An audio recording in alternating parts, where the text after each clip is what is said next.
Hello and welcome everyone. स्वागत है आपका इंट्रोडक्शन टू लीनियर पॉलिनोमियल के लेक्चर सेकंड के अंदर, जिसके अंदर आज हम कंप्लीट करने वाले एक्सरसाइज 2.3 और एक्सरसाइज 2.4। ठीक है, इससे पहले एक्सरसाइज 2.1 और 2.2 मैंने इससे पहले वाले लेक्चर में कंप्लीट करा दी थी। अगर आप लोगों ने वो लेक्चर नहीं देखा है तो फटाफट उसको जाके देख लीजिए। और आज इसमें हम कंटिन्यू करेंगे एक्सरसाइज 2.3 और 2.4। चलिए अब हम शुरू करते हैं। अगर हम बात करेंगे एक्सरसाइज 2.3 को स्टार्ट करने की, तो सबसे पहले हमें उस एक्सरसाइज का कॉन्सेप्ट समझना होगा। जैसे कि आपको पता है कि मैं हर एक एक्सरसाइज या क्वेश्चन को कराने से पहले कंसेप्ट समझाता हूँ, तो सबसे पहले मैं उसका कंसेप्ट समझाऊंगा कि वो एक्सरसाइज किस कंसेप्ट पे बेस्ड है। तो उस कंसेप्ट का नाम है एक्सप्लोरिंग द लीनियर पैटर्न। आपको लीनियर पैटर्न के बारे में समझना होगा। जैसा कि मैंने पॉलिनोमियल्स में बताया था कि लीनियर पॉलिनोमियल्स कौन से होते हैं, जो कि इस तरीके से लिखे जाते हैं। जैसे अगर मैंने लिखा 5a + 6, तो इसके अंदर पावर कितनी है, 1 है, तो ये हमारा लीनियर पॉलिनोमियल है।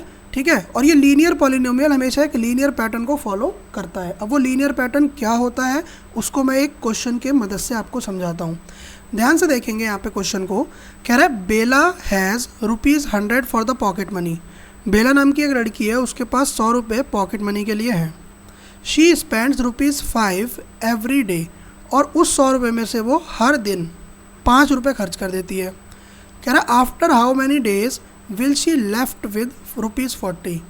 अब अगर वो प्रतिदिन हर एक दिन 5-5 रुपये खर्च कर रही है, तो कौन से दिन ऐसा होगा जिस दिन पैसे खर्च करने के बाद उसके पास सिर्फ़ और सिर्फ 40 रुपये बचेंगे, ये आपको बताना है।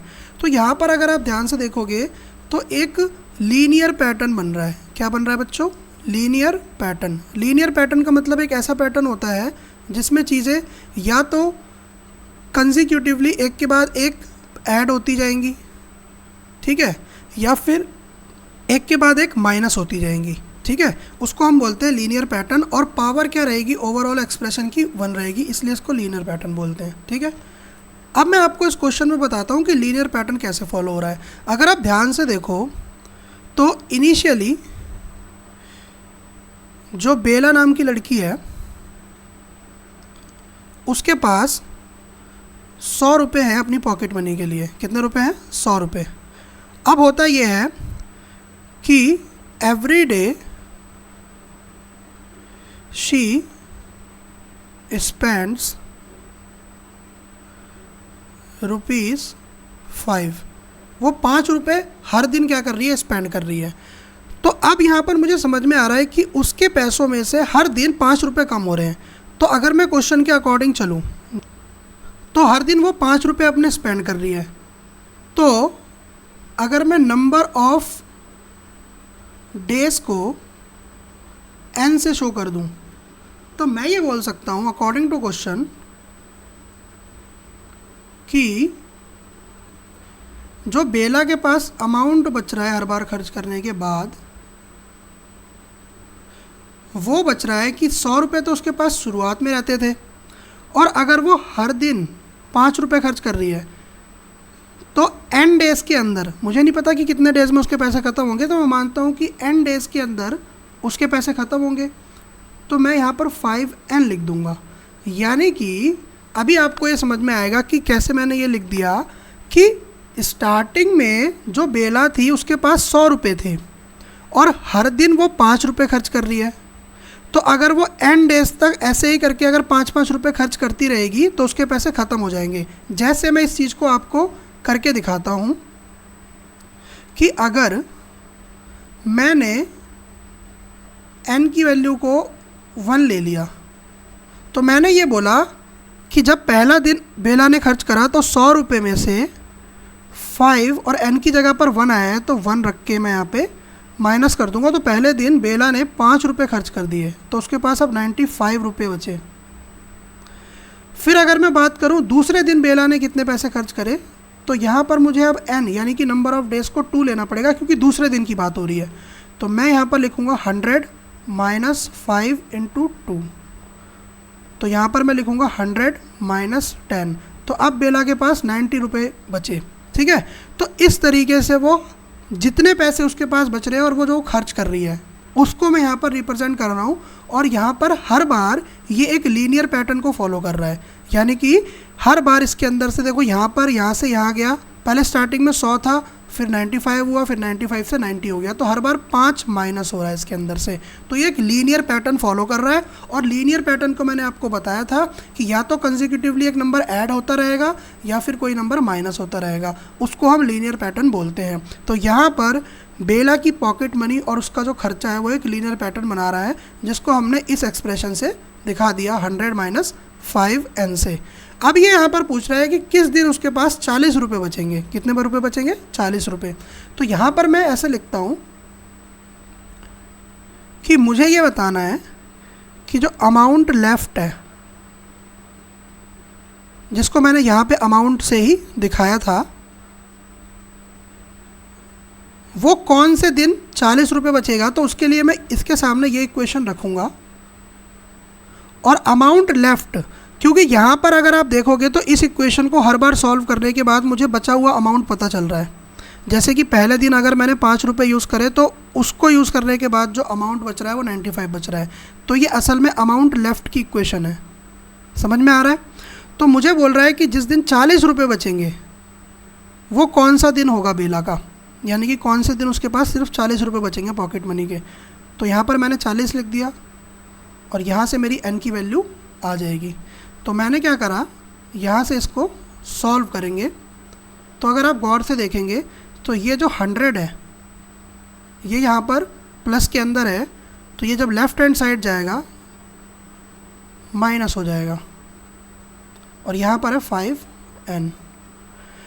40 में से जब 100 जाएगा तो बचेगा 60 माइनस का वो भी, और यहाँ पर माइनस का 5n। नेगेटिव के साइन से नेगेटिव का साइन कट जाएगा और ये हो जाएगा 60/5, बिकॉज मल्टीप्लाई हो रहा था, इधर आके डिवाइड हो गया। तो यहाँ पर n की वैल्यू आ जाएगी 12, यानी कि 12वें दिन उसके पास 40 रुपये बचेंगे। किसके पास बचेंगे? बेला के पास बचेंगे। ठीक है, तो मेरे ख्याल से आपको ये बातें समझ में आ गई हैं कि एक लीनियर पैटर्न कैसे फॉलो होता है। ठीक है, हर बार एक या तो कॉन्सिक्यूटिवली कोई चीज़ ऐड होती रहेगी या फिर कोई चीज़ कॉन्सिक्यूटिवली माइनस होती रहेगी, उसको हम लीनियर पैटर्न बोलते हैं। अब ये कॉन्सेप्ट आप समझ चुके हो तो अब हम एक्सरसाइज 2.3 करने के लिए तैयार हो चुके हैं। अब हम एक्सरसाइज 2.3 के ऊपर चलते हैं। एक्सरसाइज 2.3 का पहला क्वेश्चन बोल रहा है, a student with has 500 in saving bank account. एक स्टूडेंट के पास सेविंग अकाउंट के अंदर 500 रुपये है। She gets 150 every month as a pocket money, और उसको 150 रुपये हर महीने पॉकेट मनी की तरह मिलते हैं। How much money will she have eight the end of every month from the second month onward. कह रहा है कि कितने पैसे उसके पास रहेंगे हर महीने सेकेंड महीने के, यानी कि दूसरे महीने के बाद। फाइंड करो एक लीनियर एक्सप्रेशन और अमाउंट बताओ जो nth मंथ के पास, nth मंथ में, यानी कि n मंथ में उसके पास होगा। तो यहाँ पर अगर आप ध्यान से देखोगे तो यहाँ पर लीनियर पैटर्न तो फॉलो हो रहा है और साथ ही साथ ये पैटर्न बढ़ रहा है, क्योंकि हर बार उसको पैसे मिल रहे हैं 150 rupees as a pocket money. तो इस बार हमारा जो एक्सप्रेशन बनेगा उसमें प्लस का साइन आएगा। बेला वाला जो क्वेश्चन था पीछे, उसके अंदर हमने जो बेला के पैसे थे वो हर बार वो स्पेंड कर रही थी, इसलिए नेगेटिव का साइन आया था। अब यहाँ पर उसको हर बार पैसे क्रेडिट हो रहे हैं उसके अकाउंट में, तो यहाँ पर पॉजिटिव का साइन आएगा। वो आएगा कैसे? ये कह रहा है कि how much money will she have eight the end of every month from the second month. तो सेकेंड मंथ से उसके पास कितने पैसे होंगे। तो अगर मैं इसका आंसर करूँ तो यहाँ पर मैं देखता हूँ कि इनिशियली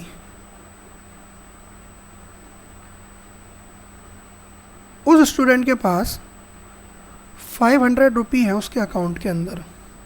अब उसको 150 एवरी मंथ मिल रहे हैं।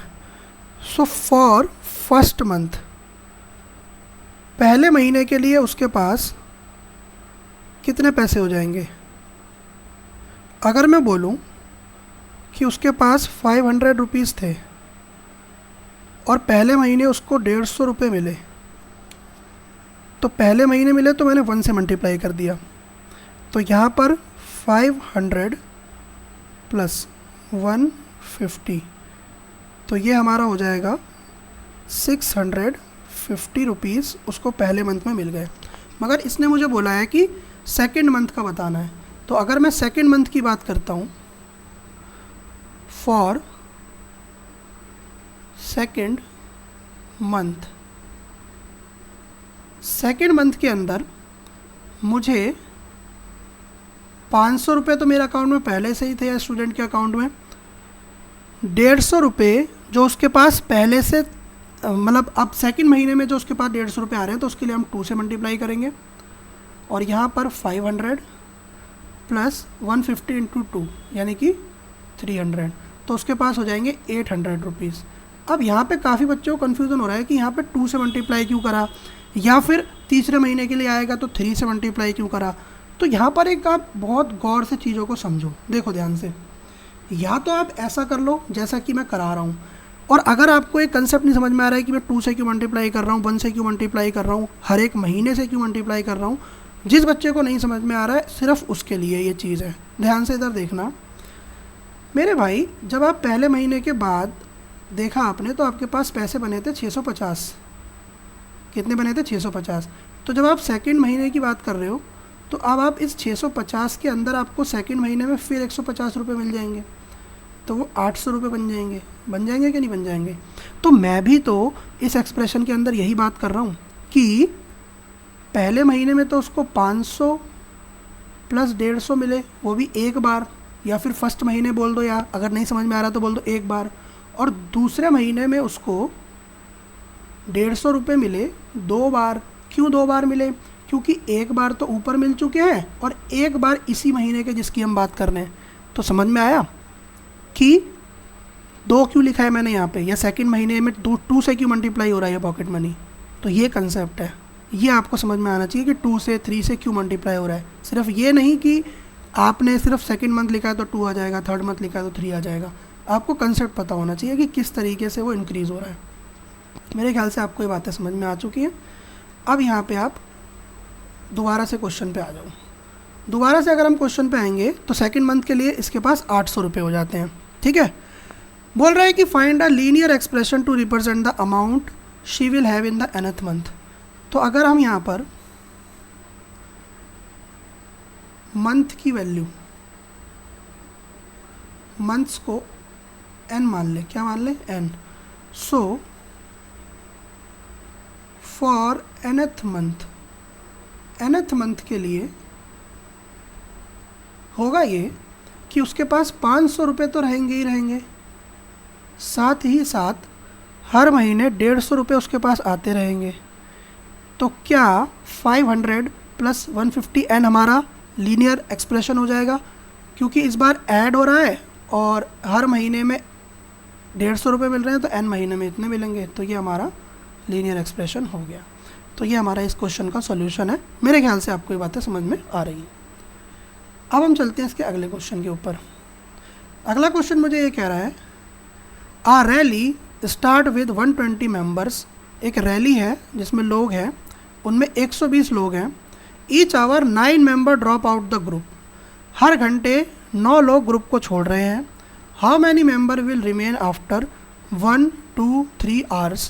कह रहा है कितने लोग रहेंगे रैली में 1 घंटे के बाद, फिर 2 घंटे के बाद कितने रहेंगे अगर हर घंटे 9 लोग निकल रहे हैं तो।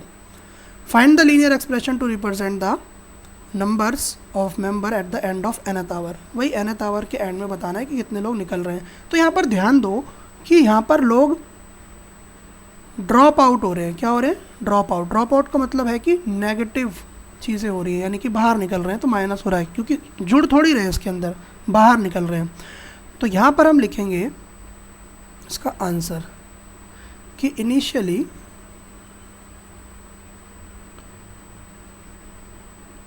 Rally has 120 members. इनिशियली जो रैली है उसके अंदर 120 मेंबर्स हैं। फिर यहाँ पर हम लिखेंगे members drop out every hour. हर घंटे कितने मेंबर आउट हो रहे हैं? तो 9 मेंबर आउट हो रहे हैं। तो यहाँ पे हम लिख देंगे 9 मेंबर्स। समझ में आ गया। अब ये कह रहा है कि 1 घंटे के बाद, 2 घंटे के बाद, 3 घंटे के बाद कितने कितने मेंबर्स इसमें रहेंगे, तो उसको हम निकालते हैं। तो अगर आप ध्यान से देखो तो फॉर फर्स्ट आवर, अगर मैं पहले घंटे की बात करूं तो कितने लोग मेरे पास रहेंगे, तो शुरुआत में 120 लोग थे और 9 लोग निकल गए, और वो भी पहले घंटे में निकल गए। तो इसके अंदर 1 लोग बचेंगे, इतने मेंबर्स बचेंगे। क्या आपको बात समझ में आ रही है कि मैंने 1 क्यों लगाया? ठीक है। अगर मैं बात करूं फॉर सेकेंड आवर, अगर मैं दूसरे घंटे की बात करूं तो उसके अंदर 120 माइनस 9 इंटू 2 यानी कि 120 माइनस 18। इसका मतलब कि इसके अंदर से अब 18 लोग निकल चुके हैं, तो इसका मतलब अब 102 मेंबर्स बचेंगे।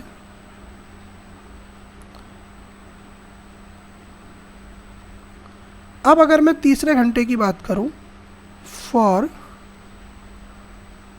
थर्ड आवर, तो तीसरे घंटे के अंदर 120 माइनस 9 इंटू 3 यानी कि अब इसके अंदर से 27 लोग निकल चुके हैं, यानी कि अब इसके अंदर 93 मेंबर्स बचे हैं रैली के अंदर। तो आपको अब ये चीज़ें समझ में आ रही होंगी कि ये पैटर्न किस तरीके से फॉलो हो रहा है। ठीक है। तो मुझे बताना है इसका लीनियर एक्सप्रेशन जो नंबर ऑफ मेंबर्स को बताएगा at the end of nth hour. तो अगर मैं इसका लीनियर एक्सप्रेशन बताऊं वो भी at the end of nth hour, तो उसको मैं किस तरीके से रिप्रेजेंट करूंगा। तो यहाँ पर आप ध्यान से देखेंगे तो हर घंटे अगर इसका मैं एक्सप्रेशन निकालूं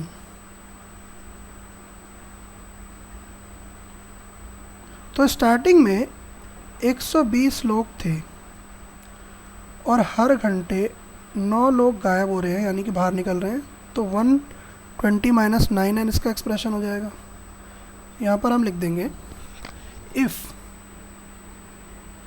n is the number of hour, n is the number of hours, अगर ये आवर्स को रिप्रेजेंट कर रहा है। तो मेरे ख्याल से आपको ये बातें समझ में आ चुकी हैं। अब हम चलते हैं अपने तीसरे क्वेश्चन के ऊपर। तीसरा क्वेश्चन यहाँ पर आप देखिए गौर से। तीसरा क्वेश्चन कह रहा है कि सपोज करो length of rectangle is 13 centimetre. कितनी है? 13 सेंटीमीटर है। कह रहा है find its area if the breadth is 12 centimetre, 10 centimetre and 8 centimetre and find the linear pattern representing the area of rectangle. तो मुझे लेंथ दिया है और ब्रेथ दिया है और हमें एरिया निकालना है और इसका एक लीनियर पैटर्न भी निकालना है कि एरिया में जो लीनियर पैटर्न हमें देखने को मिलेगा। तो अगर आप ध्यान से देखें तो बहुत इजी क्वेश्चन है। यहाँ पर मुझे इसका सॉल्यूशन करना होगा। तो अगर आप ध्यान से समझते हो तो एरिया का फॉर्मूला क्या होता है रेक्टेंगल का? एरिया ऑफ रेक्टेंगल का फॉर्मूला क्या होता है बच्चों? वो होता है length multiply breath, length multiply breath. ठीक है। तो यहाँ पर पहले केस के अंदर अगर मैं एरिया कैलकुलेट करूँ ट्रायंगल का तो एरिया क्या आ जाएगा? L इंटू बी होता है। तो लेंथ दे रखी है मुझे यहाँ पर 13 और फर्स्ट केस की जो ब्रेथ है वो कितनी है? 12 है। तो इसको अगर मैं मल्टीप्लाई करूँगा, देखो मल्टीप्लाई करने का आपको एक तरीका बता रहा हूँ। आप इस तरीके से मल्टीप्लाई करोगे तो बहुत टाइम लग जाएगा और मतलब ये बहुत ही ज़्यादा पुराना तरीका है। देखो मल्टीप्लाई करने का तेज़ तरीका क्या है? 13 को मुझे 12 से मल्टीप्लाई करना है। किससे करना है? 12 से। तो मुझे एक तरीके को यहाँ पे अपनाना होगा कि 13 मल्टीप्लाई 12 दिया हुआ है, तो 12 को एक बार मैं 3 से करूँगा। ठीक है। तो 12 3 जा 36 होता है। कितना होता है? 36। 36 का यूनिट डिजिट होता है 6। तो मैंने यहाँ लिख लिया। ठीक। फिर 12 को मैं 1 से करूँगा, 12 वन ज़ा 12, और 12 वन ज़ा 12 जब हो गया तो इसका ये आगे जो बच गया 3, उसको हम इसमें ऐड कर देंगे। तो कितना हो गया 12 + 3 15, तो 156 इसका आंसर आ गया। तो ये आ जाएगा 156 और सेंटीमीटर का स्क्वायर। तो इस तरीके से आप मल्टीप्लाई कर सकते हो। मैं दोबारा बताता हूँ कैसे कराया था। 12 को मैंने 3 से करा तो 36 आया, 36 का यूनिट डिजिट मैंने यहाँ पर लिख दिया और 3 को कैरी कर दिया यहाँ पे, ठीक। फिर 12 को मैंने मल्टीप्लाई करा 1 से, 12 वन ज़ा 12 और 3 को जोड़ा तो 156 आ गया मेरा आंसर।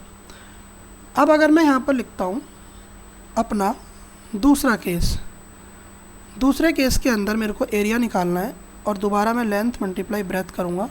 तो लेंथ की वैल्यू दोबारा मेरी 13 ही है और इस बार ब्रेथ 10 है। तो इन दोनों को जब मैं मल्टीप्लाई करूँगा तो मेरा आंसर आएगा 130 सेंटीमीटर स्क्वायर। उसके बाद आप ध्यान से देखोगे, जब मैं तीसरा करता हूँ तो तीसरे के अंदर मुझे फिर एरिया निकालना है, वो भी लेंथ इंटू ब्रेथ ही होगा। और लेंथ की जो वैल्यू है 13 दी है और ब्रेथ की जो वैल्यू है वो 8 दी है। कितनी दी है 8 दी है। तो यहाँ पर जब हम इसको मल्टीप्लाई करेंगे तो यहाँ पर 104 हमारा आंसर आ जाएगा, ठीक है। तो यहाँ पर इस तरीके से हमने सारी वैल्यू निकाल लिया। अब बात आती है कि लीनियर पैटर्न कैसे रिप्रेजेंट कर रहा है ये एरिया ऑफ रेक्टेंगल। तो लीनियर पैटर्न को इस तरीके से रिप्रेजेंट कर रहा है। ध्यान से अगर आप देखोगे, कॉमन चीज़ हमें यहाँ पे ऑब्जर्व हो रही है। वो कॉमन चीज़ क्या है कि एरिया सब जगह सेम है, एरिया निकाला है, और लेंथ भी हर जगह सेम है। देखो तीनों में 13 ही लेंथ है। कितनी है 13, बट ब्रेथ हर बार चेंज हो रही है कि नहीं हो रही। तो यहाँ पर जो एक्सप्रेशन बनेगा वो एक्सप्रेशन क्या बनता है भाई,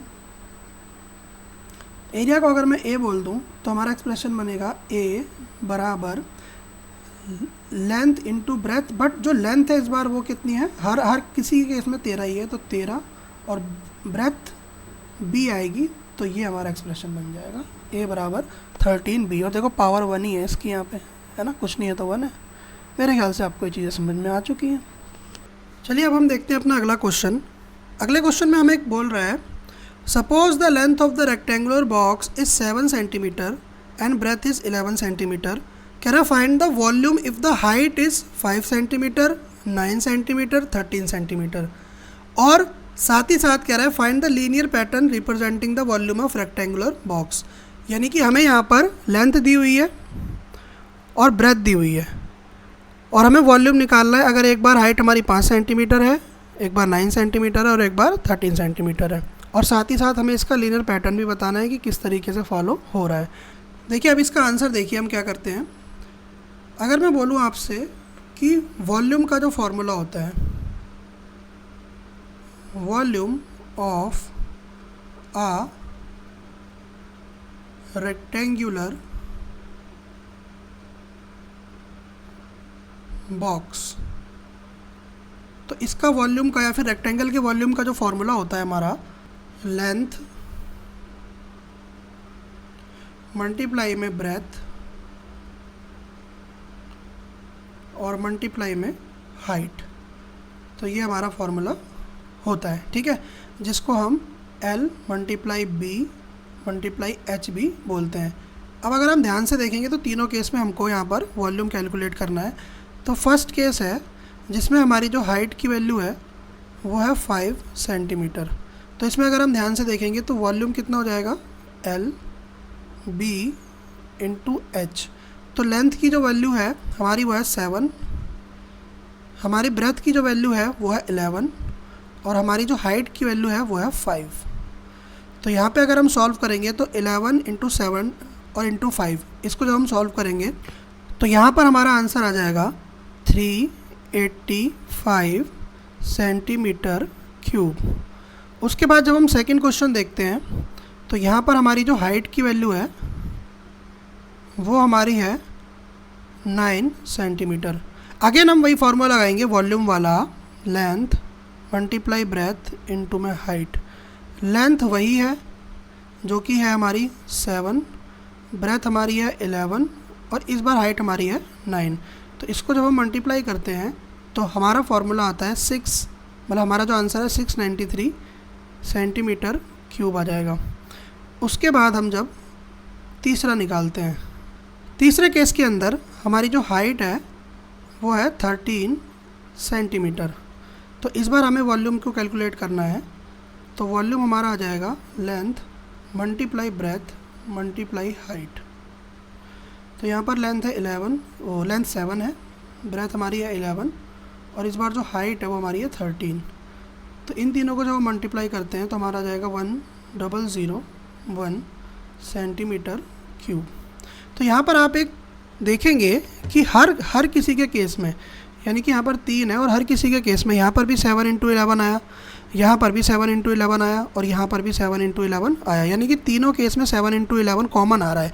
तो यहाँ पर अभी इसमें बोला है कि लीनियर पैटर्न मुझे बताना है। तो लीनियर पैटर्न मुझे साफ साफ यहाँ पे दिख रहा है कि लीनियर पैटर्न क्या है, जो लीनियर पैटर्न है वो हमारा, ध्यान से अगर मैं देखूं तो फॉर्मूला ये है L × B × H, और क्योंकि हर एक केस में लेंथ भी वही है ब्रेथ भी वही है और मतलब दोनों केस में लेंथ और ब्रेथ सेम है, तो मैं बोलूँगा 7 ये है और ये 11 है और ये तो H ही है और हर बार ये H ही चेंज हो रहा है। तो मैं बोलूँगा कि जो लीनियर पैटर्न बनेगा वो मेरा बनेगा इन दोनों को मल्टीप्लाई करके 77 और H, यानी कि हर बार जब H चेंज हो रहा है तो हमारा आंसर भी चेंज हो रहा है। तो ये हमारा लीनियर पैटर्न भी यहाँ पे बन गया। ठीक है, अब हम चलते हैं अपने अगले क्वेश्चन की तरफ। अगला क्वेश्चन हमें कह रहा है Sarita is reading a book of 500 pages. Sarita नाम की एक लड़की है, वो 500 पेजेस की एक बुक पढ़ रही है। She reads 20 pages every day. हर दिन वो 20 पेज पढ़ती है। कह रहा how many page will be left after 15 days. तो 15 दिन बाद कितने पेज बचेंगे, और इसको आप लीनियर पैटर्न की तरह भी एक्सप्रेस करो। तो सीधी सी बात है, मैं यहाँ पर पहले चीज़ें समझ लेता हूँ कि क्या कह रही हैं। तो अगर मैं यहाँ पे इसका आंसर करता हूँ तो ध्यान से आप लोग समझेंगे। देखिए, टोटल नंबर ऑफ पेजेस जो हैं, total number of pages, total number of pages जो स्टार्टिंग में है वो है 500 पेजेस। कितने पेजेस हैं? 500 पेजेस। अब 20 पेजेस एवरी डे पढ़े जा रहे हैं। अब एवरी डे जो वो पेज रीड कर रही है वो कितने कर रही है? 20 पेजेस। तो आपको ये समझ में आना चाहिए कि if we take number of days as n, अगर मैंने बोला है कि n नंबर ऑफ डेज की बात हो रही है, तो अकॉर्डिंग टू क्वेश्चन इसका जो एक्सप्रेशन बनेगा वो ये बनेगा कि जो लेफ़्ट पेजेस बचे हैं कितने भी दिन के बाद या फिर n डेज़ के बाद, वो कितने होंगे कि 500 में से माइनस कर देंगे हम हर दिन। अगर वो पर डे n मतलब पर डे अगर वो मतलब 20 पेजेस पढ़ रही है और नंबर ऑफ़ डेज़ अगर हमारे n है, तो इसको हम कर देंगे 20 मल्टीप्लाई बाय n। तो ये हमारा लीनियर एक्सप्रेशन बन जाएगा कि कितने पेज बच जाते हैं असल में, है ना। तो ये हमारा क्या बन जाता है? Linear expression. अब मेरे को इसने ये भी पूछा है कि कितने पेज बचेंगे 15 दिन के बाद। तो 15 दिन यानी कि n की वैल्यू यहाँ पर 15 लेनी है। तो मैं ये बोलता हूँ कि फॉर n बराबर 15 डेज़, तो यहाँ पे मैं n की वैल्यू रखूँगा लेफ़्ट पेजेस आफ्टर 15 डेज़ के लिए। मैं बोलूँगा 500 माइनस 20 इंटू में मैं मल्टीप्लाई करूँगा 15 से। तो यहाँ पर आ गया 500, 15 टू जा 30 यानी कि 300। तो यहाँ पर 15 दिन के बाद उसके पास सिर्फ 200 पेज बचेंगे जो वो पढ़ेगी। 200 पेजेस लेफ़्ट। ठीक है, मेरे ख्याल से आपको यहाँ तक सारी बातें समझ में आ गई होगी। अब हम चलते हैं एक्सरसाइज 2.4 की तरफ, और उससे पहले हम उसका एक थोड़ा सा कॉन्सेप्ट भी समझ लेते हैं, उसके बाद हम उसको कंटिन्यू करेंगे। तो अगला कॉन्सेप्ट है हमारा लीनियर ग्रोथ और लीनियर डीके का। देखो, लीनियर ग्रोथ और लीनियर डीके मैंने अभी जो पीछे बताया वही कंसेप्ट चल रहा है। और ग्रोथ का मतलब होता है, लीनियरली ग्रोथ का मतलब होता है कि चीज़ें पॉजिटिव में बढ़ती जा रही हैं आगे, और डीके का मतलब होता है कि चीज़ें नेगेटिव में घटती जा रही हैं, यानी कि एक एक करके पॉइंट टू पॉइंट आगे आके चीज़ें या तो बढ़ेंगी या फिर चीज़ें घटेंगी, यानी कि पीछे जाएंगी। ठीक है, तो ये लीनियर ग्रोथ और डीके होता है, और यही हमारा बेस है एक्सरसाइज 2.4 का। ठीक है, सबसे पहले मैं आपको एक एग्जांपल समझाता हूँ, एग्जांपल से हम पूरा इसका बेस बिल्ड करेंगे, उसके बाद हम एक्सरसाइज 2.4 के ऊपर चलेंगे। ठीक है, तो यहाँ पे आप देखिए, कह रहा है the cost of journey is given by the linear function c bracket में d is equals to 100 + 60 d, where c indicate the total cost in rupees and d is the distance travelled in kilometre. कह रहा है कि एक cost है, एक journey है, उसकी जो कॉस्ट है वो आपको रिप्रेजेंट की गई है c इस तरीके से, इस लीनियर एक्सप्रेशन में। ठीक है, जहाँ पर जो c है वो आपका कॉस्ट को दिखा रहा है, ठीक, और जो d है वो आपका डिस्टेंस ट्रेवल को दिखा रहा है। कह रहा है let us make a table of values for d varying from 0 to 10 kilometre and show how the cost increases for every kilometre. तो आपको एक टेबल बनानी है जिसके अंदर आपको बताना है कि कैसे कॉस्ट वेरी कर रही है।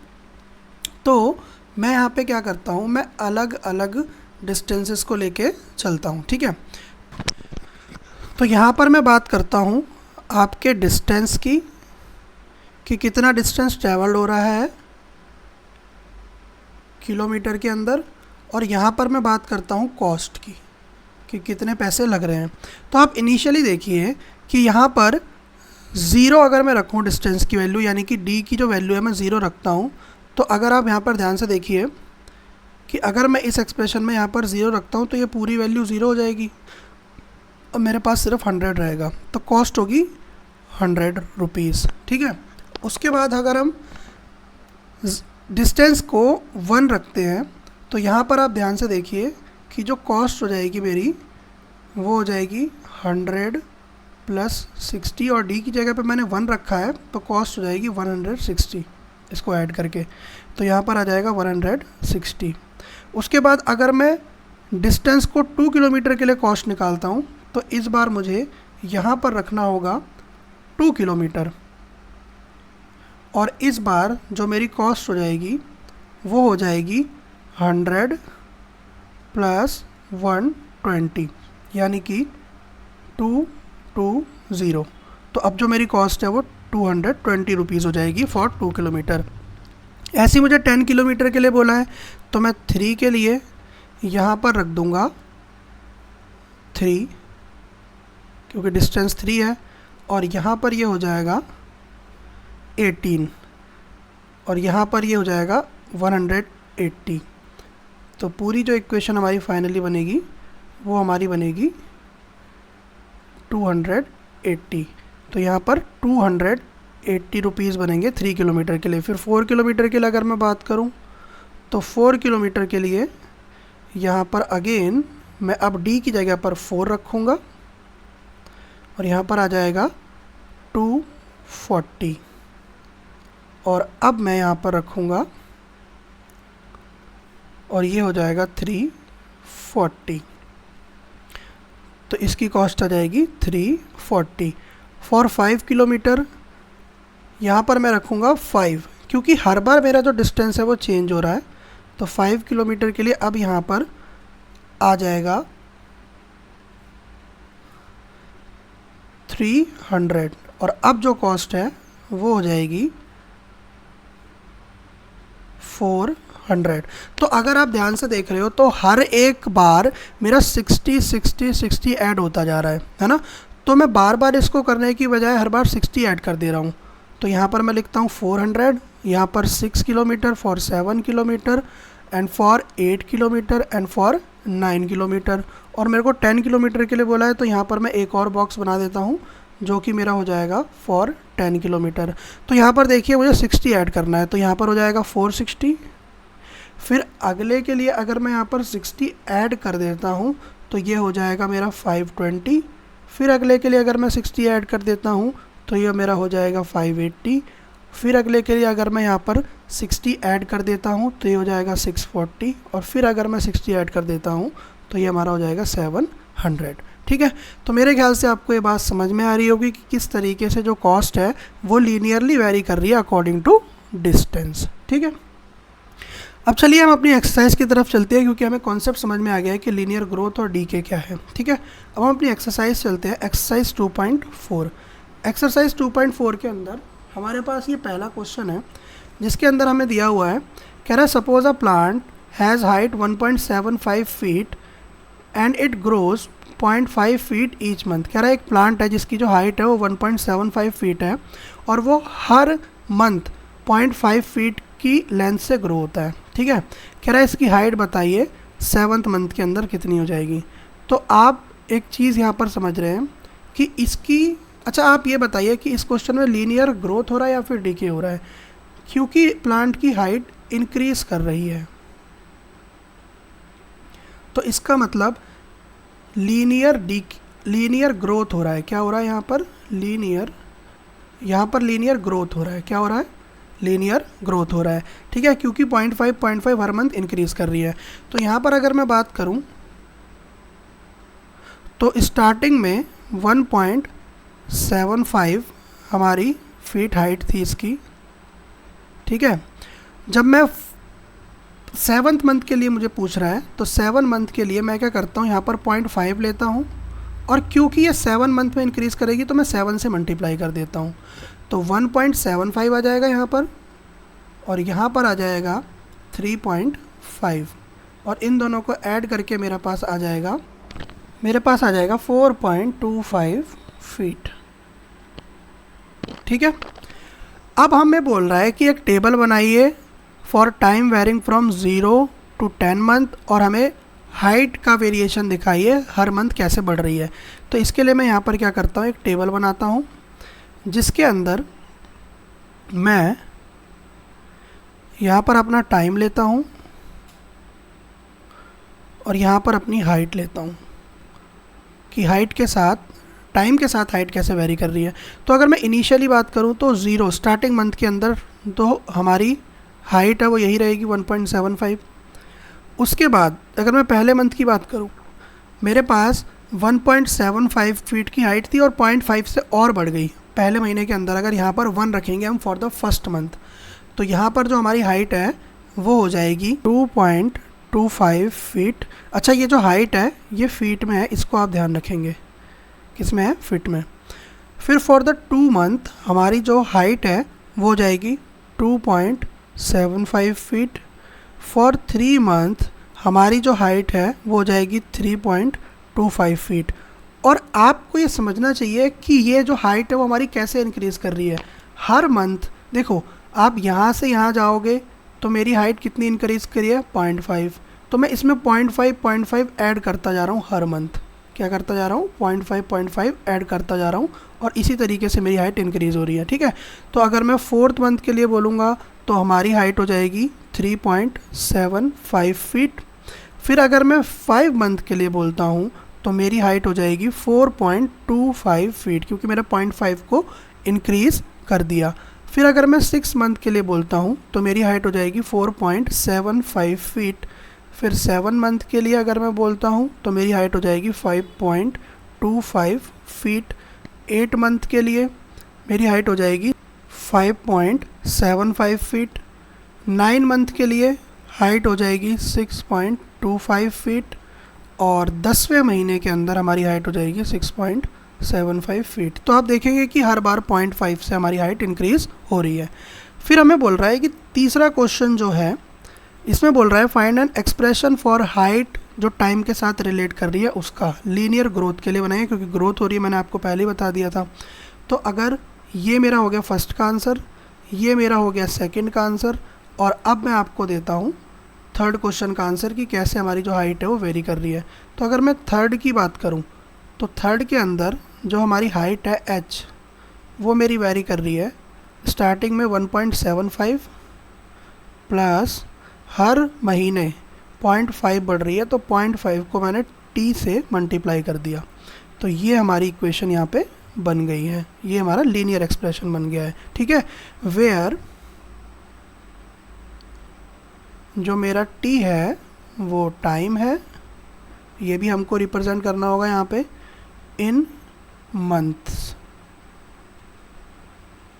और जो h है वो मेरी हाइट है जो कि फीट में है। ठीक, तो ये मेरे ख्याल से आपको ये क्वेश्चन समझ में आ गया होगा। अब हम चलते हैं अपने एक्सरसाइज के अगले क्वेश्चन की तरफ। अगला क्वेश्चन हमें कह रहा है कि एक मोबाइल फ़ोन है वो 10,000 का ख़रीदा गया है, it's value decreases bye 800 every year, उसकी जो वैल्यू है वो हर साल 800 रुपये से कम हो रही है ना। इसका मतलब यहाँ पर क्या हो रहा है, यहाँ पर लीनियर डीके हो रहा है। क्या हो रहा है, लीनियर डीके हो रहा है, यानी कि वैल्यू घट रही है। तो कह रहा है find the value of phone after 3 year, 3 year के बाद क्या वैल्यू होगी, फर्स्ट वाले का क्वेश्चन है ये। फिर कह रहा है एक टेबल बनाइए वैल्यू का टाइम के लिए 0 से 8 मंथ ईयर्स के लिए। फिर कह रहा है शो करिए वैल्यू और कैसे डेप्रिशिएट हो रही है, डेप्रिशिएट मतलब डिक्रीज़ कर रही है टाइम के साथ। और लास्ट में हमें इसका एक एक्सप्रेशन बनाना है जो कि लीनियर डीके का एक्सप्रेशन बनेगा। चलिए अब इसको हम शो करते हैं। अगर आप ध्यान से देखेंगे तो यहाँ पे पहले वाले की अगर मैं बात करूँ तो स्टार्टिंग में जो इसका 10,000 रुपये का फ़ोन है, अब वो पहले साल में 800 रुपये से कम हो जाएगा। कितने से कम हो जाएगा, 800 रुपये से उसकी जो वैल्यू है वो कम हो जाएगी। तो 800 रुपये से वैल्यू कम हो रही है और हर साल कम हो रही है, तो 3 साल के बाद कितनी वैल्यू कम हो जाएगी, तो 3 से मैंने मल्टीप्लाई कर लिया क्योंकि हर साल कितने से कम हो रही है, 800 रुपये से। तो मैंने ये बोला कि भाई शुरुआत में आपके पास 10,000 थे और 3 साल में वो जो वैल्यू है वो 2400 यानी कि 2400 कम हो जाएगी। तो अब आपके जो फ़ोन की वैल्यू बचेगी तीसरे साल में वो बचेगी 7600। ठीक, डेप्रिशिएट होके। तो ये फर्स्ट का आंसर हो गया। फिर सेकंड के आंसर में हमें यहाँ पर टेबल को ड्रॉ करना है, तो ये हमारा सेकंड का आंसर है। यहाँ पर हमें बोल रहा है कि वैल्यू को टाइम के साथ हमें 8 ईयर्स तक हमें दिखाना है, 0 से लेके 8 ईयर्स तक। तो अगर मैं यहाँ पर लिख दूँ टाइम को और यहाँ पर मैं लिख दूँ वैल्यू को, तो टाइम है 0 जब स्टार्टिंग में, तो मेरी जो वैल्यू है फ़ोन की वो 10,000 ही है क्योंकि शुरुआत में तो वैल्यू कम नहीं हो रही है। फिर जब मैं बात करता हूँ पहले साल में, तो देखो अब इससे 800 रुपये कम हो जाएगी वैल्यू, यानी कि यहाँ से यहाँ पे वैल्यू हमारी 800 रुपये हो जाएगी कम। तो अब यहाँ पर जो वैल्यू है वो बचेगी 9200। फिर सेकेंड ईयर की अगर मैं बात करूँ तो यहाँ पर वैल्यू होगी 8400। फिर थर्ड ईयर की अगर मैं बात करूँगा तो यहाँ पर वैल्यू होगी 7600। फोर्थ ईयर की अगर मैं बात करूँगा तो यहाँ पे होगा 6800। फिफ्थ ईयर की अगर मैं बात करूँगा तो फिर मेरी वैल्यू 800 से कम हो जाएगी, तो हो जाएगी 6000। फिर अगर मैं करूँगा सिक्स ईयर की बात तो अगेन ये 800 से कम हो जाएगी और हो जाएगी 5200। फॉर 7 मंथ यहाँ पर वैल्यू हो जाएगी 4400 और 8वें महीने के अंदर हमारी जो वैल्यू है वो हो जाएगी 3600। तो मेरे ख्याल से आपको समझ में आ गया कि कैसे वैल्यू यहाँ पर हर साल डिक्रीज़ कर रही है 800 रुपये से। तीसरा क्वेश्चन जो मुझे यहाँ पर बोला है कि एक्सप्रेशन बताइए वैल्यू v का टाइम के साथ, तो मैं यहाँ पर इसका एक्सप्रेशन डिनोट करता हूँ और आप उसको देखना। क्योंकि यहाँ पर हमारा लीनियर डीके हो रहा है तो उसके लिए मैं क्या करता हूँ, वैल्यू को अगर मैं v से दिखा रहा हूँ और टाइम को अगर मैं t से दिखा रहा हूँ, तो मेरा जो एक्सप्रेशन हो जाएगा वो हो जाएगा v बराबर स्टार्टिंग जो वैल्यू थी वो 10,000 थी तो मैं 10,000 लिखता हूँ और हर साल 800 से कम हो रही है तो मैंने लिख दिया 10,000 माइनस 800t। ये वैल्यू है और ये है टाइम ईयर्स के अंदर। ठीक है, तो ये हमारा एक्सप्रेशन हो जाएगा। तो मेरे ख्याल से आपको ये क्वेश्चन अब समझ में आ चुका है। चलिए अब हम चलते हैं अपने अगले क्वेश्चन की तरफ। अगर आपको इसका सॉल्यूशन लिखना है तो आप इसको वीडियो को पॉज करके अच्छे से लिख सकते हैं। अगला जो क्वेश्चन है वो हमारा ये रहा। यहाँ पर हमको बोल रहा है इनिशियल पॉपुलेशन जो है विलेज की वो 750 है, यानी कि एक विलेज के अंदर 750 लोग रहते हैं। कह रहा है every year 50 people move from nearby city to village. हर साल 50 लोग सिटी से विलेज की तरफ आ रहे हैं। ठीक है, हर साल 50-50 से विलेज की पॉपुलेशन बढ़ रही है। तो कह रहा है कि 6 साल बाद बताइए कितनी पॉपुलेशन हो जाएगी विलेज की। ठीक है, तो हम इसका करते हैं पहला क्वेश्चन। तो अगर मैं बात करूं जो पॉपुलेशन है आफ्टर 6 ईयर,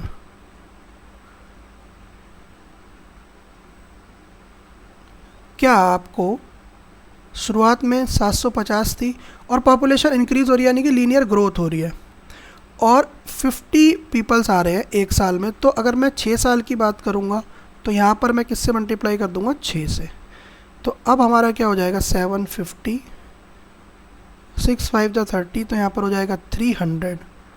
तो ये हो जाएगा 1050। इतनी पॉपुलेशन हमारी हो जाएगी। सेकंड क्वेश्चन में मुझे ये कह रहा है कि एक टेबल बनाइए टाइम का 0 से 10 महीने के लिए, जो हम पहले से बनाते आने 0 से 10 साल के लिए। कह रहा है शो करिए how population P increases every year, कैसे पॉपुलेशन पी इंक्रीज़ कर रही है एवरी ईयर। तो चलिए हम इसके टेबल की तरफ चलते हैं। तो यहाँ पर हम कर देते हैं टाइम, जैसे हमने पहले करा था।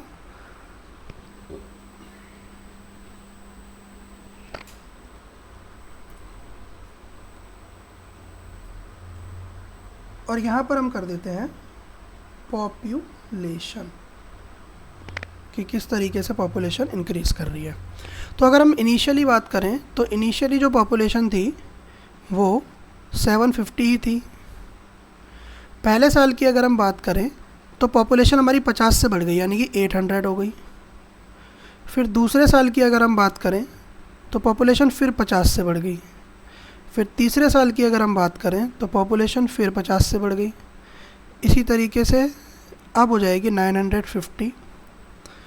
पाँचवें साल के अंदर पॉपुलेशन हो जाएगी 1000 लोग हो जाएंगे। फिर छठे साल के अंदर 1050 हो जाएगी पॉपुलेशन। सातवें साल के अंदर पॉपुलेशन हो जाएगी 1100। फिर आठवें साल के अंदर हो जाएगी 1150। फिर नौवें साल के अंदर हो जाएगी 1200 और 10वें साल के अंदर हो जाएगी 1250। तो मेरे ख्याल से आपको ये बातें समझ में आ रही हैं कि किस तरीके से पॉपुलेशन इंक्रीज़ कर रही है। तो ये हो गया हमारा सेकंड का आंसर। अब हम चलते हैं अपने अगले क्वेश्चन की तरफ। अगला क्वेश्चन कह रहा है कि पॉपुलेशन का टाइम के साथ एक्सप्रेशन बताइए जो लीनियरली ग्रोथ कर रहा है।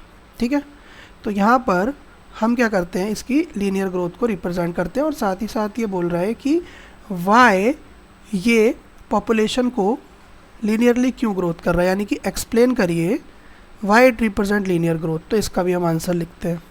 तो आप अगर ध्यान से देखेंगे तो हमारा थर्ड वाला क्वेश्चन है ये। तो अगर मैं बात करूं पॉपुलेशन की,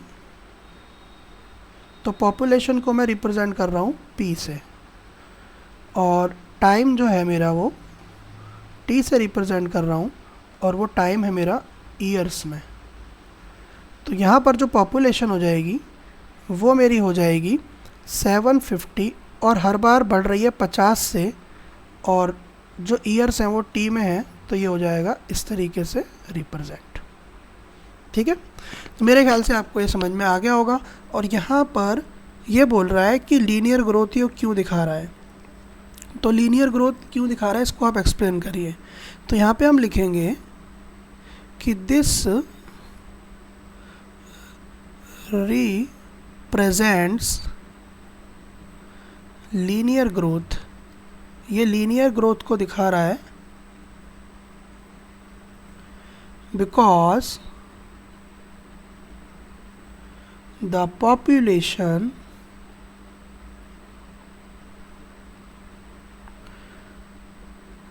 increases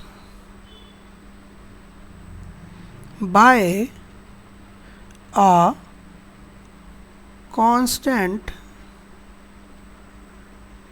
नंबर, क्योंकि हर बार जो पॉपुलेशन है वो एक कांस्टेंट नंबर से इंक्रीज कर रही है, that is 50 peoples every year. Every, यहाँ पर हम लिखेंगे एवरी ईयर। ठीक है, तो मेरे ख्याल से आपको इसकी एक्सप्लेनेशन भी समझ में आ गई होगी। अब हम चलते हैं इसके अगले क्वेश्चन की तरफ। अगला क्वेश्चन हमें क्या कह रहा है, ये लास्ट क्वेश्चन है हमारी क्लास का।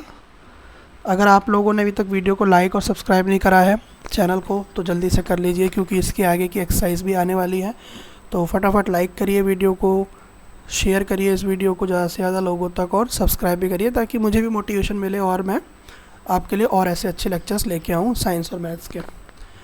चलिए अगला क्वेश्चन ये कह रहा है, a telecom company charges 600 for a certain recharge scheme. कह रहा है एक टेलीकॉम कंपनी है जो एक रिचार्ज स्कीम के 600 रुपये चार्ज करती है।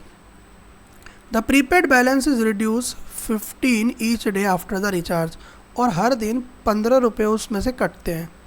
तो write an equation that models the remaining day balance B bracket X after using the scheme for X days and explain why it represent linear D K. कह रहा है कि इक्वेशन लिखिए बैलेंस की और टाइम के साथ जो वो कम हो रहा है, और क्यों ये एक लीनियर डी के है आप इसको भी बताइए। पहला क्वेश्चन कह रहा है कि कितने दिन बाद बैलेंस अब ख़त्म हो जाएगा, रन आउट हो जाएगा। तीसरा क्वेश्चन कह रहा है कि make a table of X varying from 1 to 10 days and show how the balance bx reduces with time, और कैसे जो बैलेंस है वो टाइम के साथ रिड्यूस हो रहा है। तो मैं ये बोलता हूँ कि जो बैलेंस है वो कम होता जा रहा है, तो पहले क्वेश्चन के लिए जो इक्वेशन बनेगी मेरी वो कैसे बनेगी, और यहाँ पर मुझे उसे एक्सप्लेन भी करना है। तो मैं बोल देता हूँ कि लेट कर लेते हैं जो रिमेनिंग बैलेंस बचेगा आफ्टर एक्स डेज, अगर एक्स डेज के बाद जो रिमेनिंग बैलेंस बचेगा वो बचेगा बी एक्स, मैं मान लेता हूँ। तो इसकी जो इक्वेशन बनेगी वो क्या बनेगी, बी एक्स। स्टार्टिंग में 600 रुपये बैलेंस था और हर बार 15-15 कम हो रहा है, तो 15x हो गया। तो ये हमारी इक्वेशन बन गई, है ना भाई। हर दिन 15 कम हो रहा है तो x डेज में कितना कम हो जाएगा, ये कम हो जाएगा। फिर बोल रहा है कि किस दिन ये जो बैलेंस है वो पूरा ख़त्म हो जाएगा, कौन से दिन मुझे दोबारा रिचार्ज कराना पड़ेगा। तो यहाँ लिखेंगे कि व्हेन बैलेंस रन्स आउट, कब बैलेंस ख़त्म हो जाएगा, तो बी एक्स बराबर 0, तब बैलेंस ख़त्म हो जाएगा। यानी कि जब बैलेंस ही 0 हो रहा है, तो मैं इस इक्वेशन में क्या करूँगा, बी एक्स बराबर जो मेरी इक्वेशन है मैंने ऊपर बनाई है, अब बैलेंस जो है वो हो जाएगा 0। क्या हो जाएगा, 0। तो वो कितने दिन में हो जाएगा, उसको निकालने के लिए मेरे को x को कैलकुलेट करना पड़ेगा। अब ये यहाँ पर माइनस हो रहा है, उधर जाकर हो जाएगा, ये प्लस में उधर जाकर हो जाएगा माइनस, तो ये हो जाएगा 600, ये हो गया माइनस का 15x, नेगेटिव से नेगेटिव साइन कटेगा और यहाँ पर आ जाएगा आंसर 600 अपॉन में 15, यानी कि 40 डेज़, 40 दिन तक ये बैलेंस चलेगा, 40 दिन में बैलेंस ख़त्म हो जाएगा। ठीक है, तो मेरे ख्याल से आपको ये बातें समझ में आ रही हैं। और यहाँ पर मैं एक चीज़ आपको बताना भूल गया कि इसे हम एक्सप्लेन कैसे करेंगे। सो हम यहाँ पर लिखेंगे this represent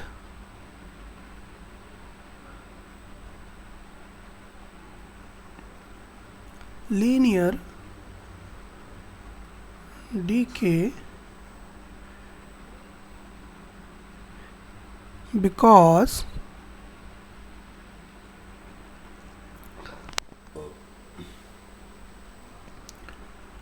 the balance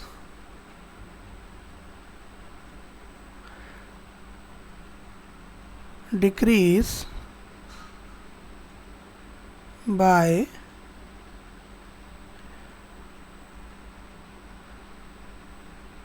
a constant amount, और वो कांस्टेंट अमाउंट है ₹15। तो मेरे ख्याल से आपको ये एक्सप्लेनेशन भी समझ में आ गई होगी इसकी। ये एक्सप्लेनेशन है, इसको मैंने अलग से लिख दिया, ठीक है। तो अब इसके दोनों जो सॉल्यूशन है वो हो चुके हैं। अब मैं चलता हूँ अपने तीसरे क्वेश्चन की तरफ। कह रहा है make a table of values varying x from 1 to 10 days. 10 दिन के लिए बैलेंस कैसे रिड्यूस होगा। तो वही टेबल मेरा दोबारा बनेगा। तो यहाँ पर मैं बोलता हूँ कि यहाँ पर मैं डेज़ लिख लेता हूँ, जिसको मैं x से रिप्रेजेंट कर रहा हूँ, और यहाँ पर मैं बैलेंस लिख लेता हूँ, जिसको मैं रुपीज़ में लिखूँगा। तो स्टार्टिंग में तो जो बैलेंस है वो 600 ही रहेगा। पहले दिन बैलेंस 15 से कम हो जाएगा, यानी कि 585 हो जाएगा। फिर दूसरे दिन मेरा जो बैलेंस है फिर 15 रुपये कम हो जाएगा, यानी कि 570। तीसरे दिन में ये हो जाएगा 555। चौथे दिन में ये बचेगा 540, क्योंकि 15 कम हो रहा है। पाँचवें दिन में ये बचेगा 525। छठे दिन में ये बचेगा 510। सातवें दिन में ये बचेगा 495, और फिर आठवें दिन में ये बचेगा 480, और नौवें दिन में ये बचेगा 465, और 10वें दिन में ये बचेगा 450। तो ये हमारा टेबल यहाँ पर बन गया। तो मेरे ख्याल से आपको ये पूरा क्वेश्चन समझ में आ गया होगा कि किस तरीके से हमने इसको रिप्रेजेंट करना है, कैसे करना है। तो आशा करता हूँ आपको ये वीडियो पसंद आई होगी। तो अगर आपको ये वीडियो पसंद आई है तो अपने दोस्तों तक इसको शेयर करें, अच्छे से इसको पढ़ें, और कैसी आपको वीडियो लगी है कमेंट सेक्शन में भी आप बताइए। इसके आगे की एक्सरसाइज मैं आपको अगली वीडियो में कराऊंगा, दैट इज़ 2.5 और 2.6, ठीक है। तो चलिए मिलते हैं अगली वीडियो में। Thank you very much.